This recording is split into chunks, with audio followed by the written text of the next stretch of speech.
5 women, 1 month, and a torture tool so vicious even the executioner hesitated. In 1599, Augsburg, breast rippers turned punishment into a public warning. Families avoided the market for weeks, but city officials called it necessary justice. Today, I'll show you 10 real torture methods used on women and why medieval Europe's cruelty was worse than anything you've seen in movies. Let's start with number 10. The breast ripper left permanent scars on those accused. Executions look quick in movies, but real torture moves slow and personal. The breast ripper turns a single accusation into a spectacle, pain that keeps speaking long after the screaming stops. It's iron, always cold, shaped like 4 claws, forged by blacksmiths for city councils across Germany and France. This punishment is written in real trial books. In Würzburg, records from 1629 show 2 breast rippers purchased by local officials. Most victims are women, accused of adultery, abortion, even just too much talking. There's no judge with mercy here, just an executioner with orders and a tool that's impossible to forget. They clamp it on the breast, squeeze, then rip away skin, muscle, sometimes down to the ribs. The whole town watches. Surgeons step back. There's nothing to fix. Numbers land hard. In the 1599 Augsburg witch trials, 5 women faced the ripper in just 1 month. Almost all die, either from blood loss or infection. Surviving means living with scars that mark you forever, a walking warning. One survivor, whose name is redacted in the archives, is listed as refused employment, forbidden to live in the market square. The law claims this removes temptation. Really, it just builds terror. Doctors sometimes use these wounds to study shock, making anatomy sketches in secret. The lesson spreads. Step out of line, and pain follows. Over 30 women in Würzburg alone were torn apart between 1626 and 1628. Their stories vanish, but the scars show up in family memories for generations. The breast ripper ends lives and reputations.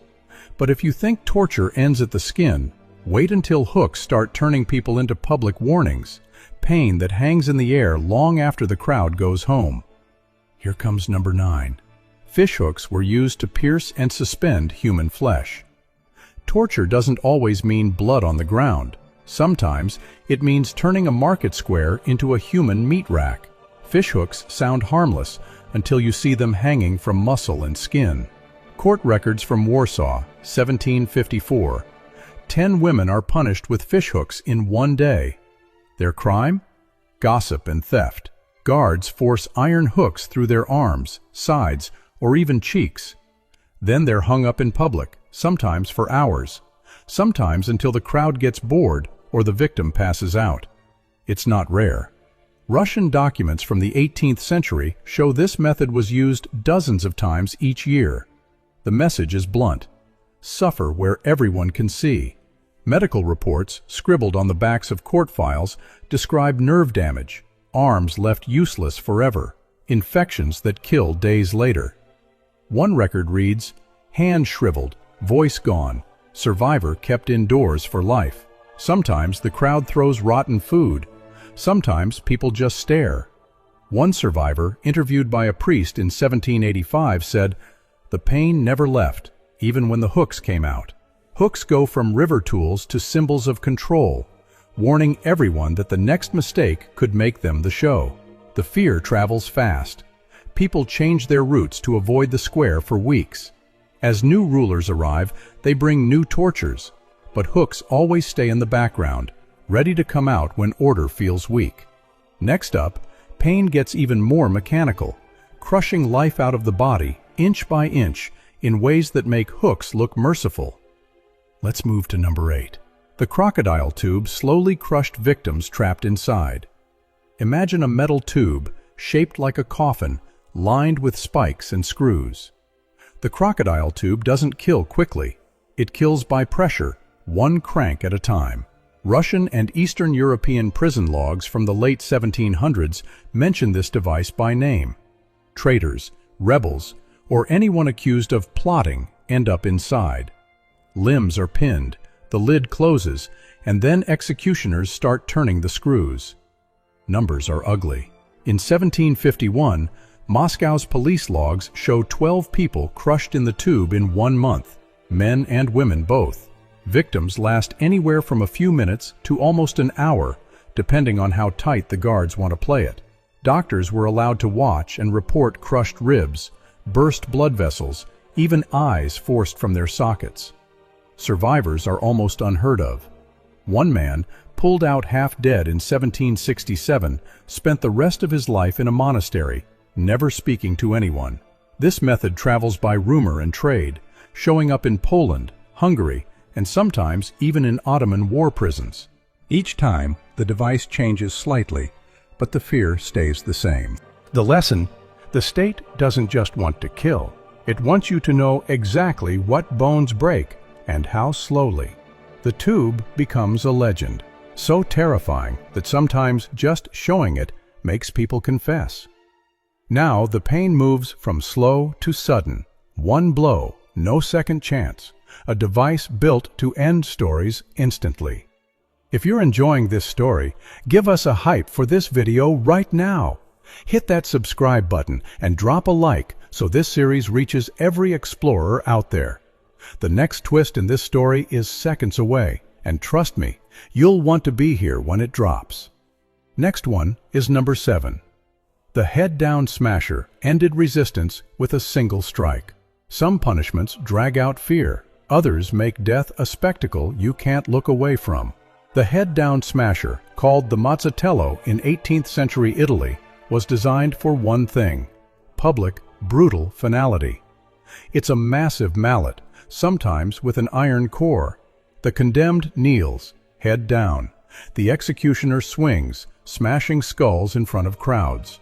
Roman archives, 1740 to 1806, list 74 executions by Mazzatello. Most are murderers or political enemies. Sometimes the first blow kills. Other times, witnesses write about 2 or 3 strikes before silence. A priest from 1796 describes skull opened, brain exposed, body jerking. Surgeons use these deaths to study the brain, poking through what's left minutes after the blow. Crowds don't always cheer. In one famous case, the mallet slips and the victim survives the first swing. Panic spreads. Soldiers push the crowd back, and a second executioner finishes the job. In the end, the Pope orders quieter methods, but the mallet's reputation survives. "Go get the matzah" became a threat whispered in jail cells for years. When blunt force is still too public, the next round of torture goes inside the body, making pain personal, private, and permanent. Let's move to number 6. Knee splitters destroyed joints and crippled prisoners for life. Torture loves taking what you need most. With the knee splitter, the goal is simple: leave someone alive, but destroy their ability to walk, work, or ever escape again. The device itself is small, 2 iron bars with jagged spikes. The executioner locks it around the knee, then cranks the screw, driving the spikes straight through flesh, cartilage, and bone. Crack.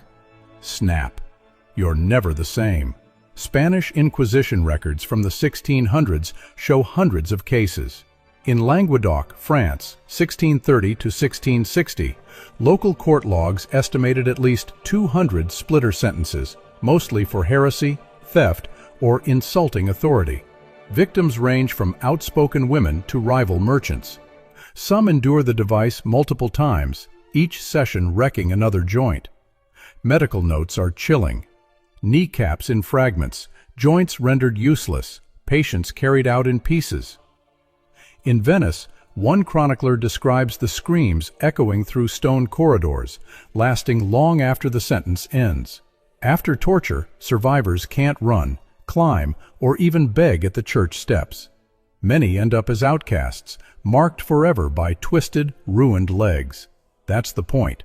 The splitter destroys hope and freedom without the finality of death. The threat alone silences whole neighborhoods. By the late 1700s, reformers pushed it aside, but a few old splitters remain, dusty and sharp, in museum cellars and family stories. Next up, punishment gets personal, ripping out the very thing that makes you heard, leaving no way back. Here comes number 5.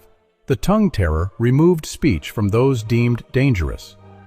If rulers can't control what you say, they go after how you say it. The tongue terror is a tiny iron tool, shaped to grab and rip. Accusations of heresy, gossip, or rebellion. Sometimes all it took was a rumor. Inquisition records from Toledo, Spain, 1575, list 24 cases in 1 year. Punishment?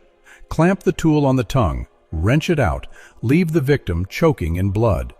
Not everyone dies, but nobody talks the same way again.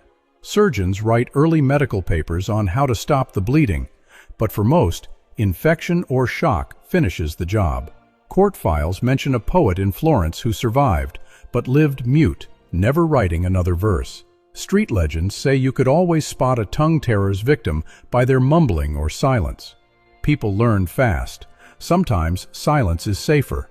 This punishment worked on more than just individuals. Whole cities change their ways. Taverns get quieter. Rumors run deeper. Satire disappears from songs. The tongue terror isn't about finding truth. It's about erasing voices. And yet, every time rulers try this, secret codes and hidden writings multiply. When print arrives, it finally beats the blade. But the tool still turns up, even in 19th century political prisons, always as a last resort. When words are gone, pain moves to the nerves. The next method uses science, wires, and volts to turn execution into a lesson for a crowd. Next one is number 4. The Chinese death chair, executed with electricity in public view. Modern tech makes pain faster, but sometimes officials stretch it out for the crowd. The Chinese death chair looks like a normal seat, but the plates are copper and the wires are real. Shanghai police started using it in the early 1900s. In the first year alone, over 25 people are executed this way, according to British newspaper reports. How does it work? The condemned sits, wrists and ankles strapped. An operator cranks up the current, slow at first, sometimes enough to make the whole body twitch. Smoke curls from hair. The skin blisters. Teeth clench so hard, some victims break their jaws. Medical examiners who watch write about burns from the inside out. Shock lasts as long as the guards want. Some die quickly, others are left to cook for minutes, jerking and gasping. In Shanghai, records from 1911 to 1923 list 113 sentences by electric chair. Crowds watch. For foreigners, it's a sign of progress. For locals, it's pure fear. One rumor claims police chiefs used extra volts for spies. Eventually, the world pushes for change, but by then, other countries have already copied the chair's design. Even Sing Sing in New York borrows the idea. The chair is gone, but the message stays. Sometimes pain goes public. Wires and switches turn justice into a show. Up next, punishment gets low-tech but just as brutal, forcing bodies into agony hour after hour. Let's move to number 3. The iron saddle forced agonizing punishment over long hours. Some punishments are about pain, but some just wear you down until you break. The iron saddle, used in prisons across Germany and Russia in the 1600s and 1700s, was a seat nobody wanted. It's a thin, curved iron bar, cold, sharp, and perfectly shaped to pinch everything that matters. Officials strapped people, mostly thieves, troublemakers, and outspoken women, on top, then tied weights to their feet to pull them down harder. Records from St. Petersburg show nearly 200 cases in 60 years. Prisoners lasted hours, or, if they fainted, got doused with water and put right back up. The pain gets worse every minute. Skin splits, nerves get crushed, and soon you can't feel anything but fire and numbness. Some people leave the saddle unable to walk for life. Others don't leave at all. A jailer's diary from Hamburg reads, "No one forgets the iron ride. Some never stand again." Even worse, sometimes the whole yard watched, just for fun. After prison reforms in the 1800s, the iron saddle disappeared, but the threat lasted. In some towns, "Give him the saddle" was still code for "break his spirit." When you think about medieval torture, it's easy to imagine spikes and blood. But the iron saddle proves slow, invisible agony works just as well, and sometimes hurts even more. Now pain gets hands-on, strips of steel, claws, and the kind of punishment that draws blood piece by piece. Here comes number 2. The Spanish tickler shredded skin and muscle during interrogations. Forget subtlety. The Spanish tickler went straight for flesh.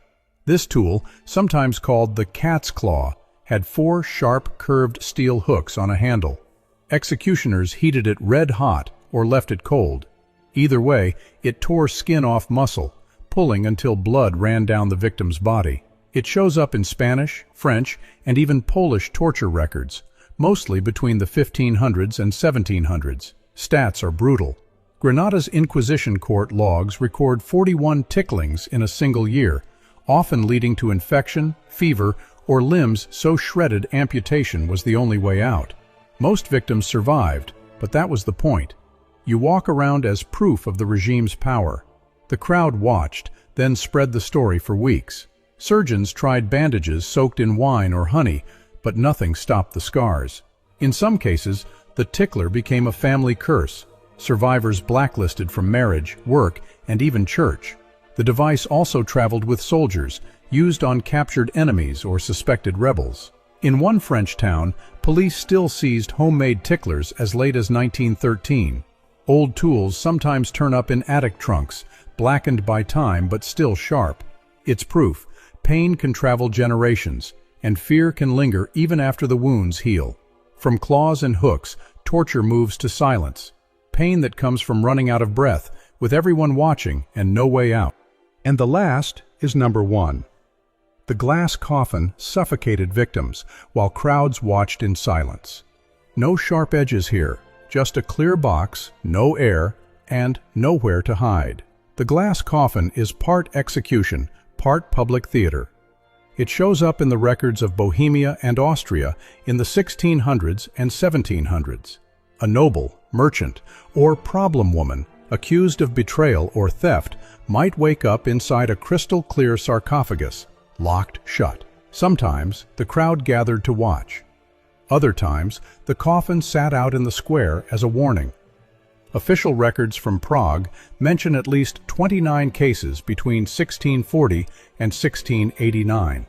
The average sentence lasted 2 to 3 days, enough time to dehydrate, panic, and finally run out of breath. Guards rotated coffins across town, making sure everyone got a look. One diary from Vienna describes a woman silent by morning, eyes open, the whole city passing by. For survivors, if there were any, nightmares and fainting spells lasted for years. What's the point? Public exposure is punishment. Neighbors stare, sometimes throw scraps, sometimes pray. But mostly, the glass coffin turns one person's misery into a message for everyone else. Obey or disappear. The method faded by the 1800s, but stories lingered in folk tales, and a few glass coffins still collect dust in museum basements. And that's how medieval Europe did it. Pain, spectacle, and punishment that lasted longer than any